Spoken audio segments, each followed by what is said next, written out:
નમસ્કાર, હું ભેમાભાઈ ચૌધરી. 2 દિવસથી સોશિયલ મીડિયામાં એક વિડીયો વાયરલ થયો છે.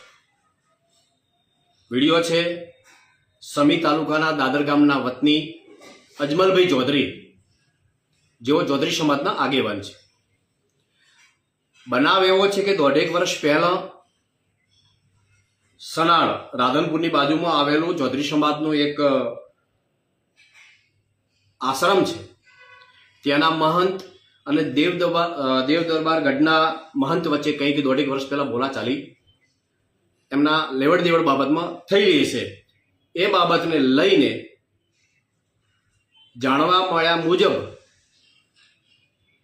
એ ઝઘડાને લઈને અદાવત રાખીને આ આગેવાન ચૌધરી સમાજના અજમલભાઈ હોવાના કારણે એ વખતે ત્યાંના બધાએ એવું કીધું કે આપણે કોઈ ઝઘડામાં પડવું નથી અને આપણે એમના વ્યવહારો કટ કરી દો. આ બાબતને લઈને અદાવત રાખીને આ દેવ દરબાર ગઢના મહંતે અને તેમના મળતિયાઓ દ્વારા ચૌધરી સમાજના આગેવાન ઉપર અજમલભાઈ ઉપર જે થરા બજારમાંથી એમનું અપહરણ કરી મઠમાં લઈ જાવીને ઢોર માર મારવામાં આવ્યો છે. એમના ટપુરીઓ લુખાઓ વિડીયોમાં જોયો છે એ પ્રકારે માર મારી રહ્યા છે. તો આ મઠને આપણે શું કહીશું? શું મઠ આના માટે છે?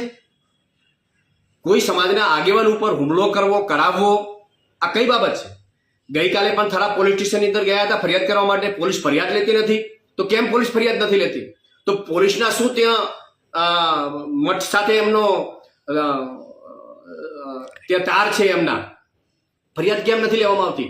મારે આ વિડીયોના માધ્યમથી કહેવું છે કે જ્યારે એક વડીલ, એક સમાજના આગેવાન હાથ જોડીને વિનંતી કરતા હોય અને એમના ઉપર ઢોર માર મારવામાં આવતો હોય છતાં પોલીસ કોઈ ફરિયાદ લેતી ન હોય તો આ ખોટું છે. આ ગુજરાત સરકારની અંદર ખરેખર આજે રોજબરોજની આવી ઘટનાઓ ઘટી રહી છે.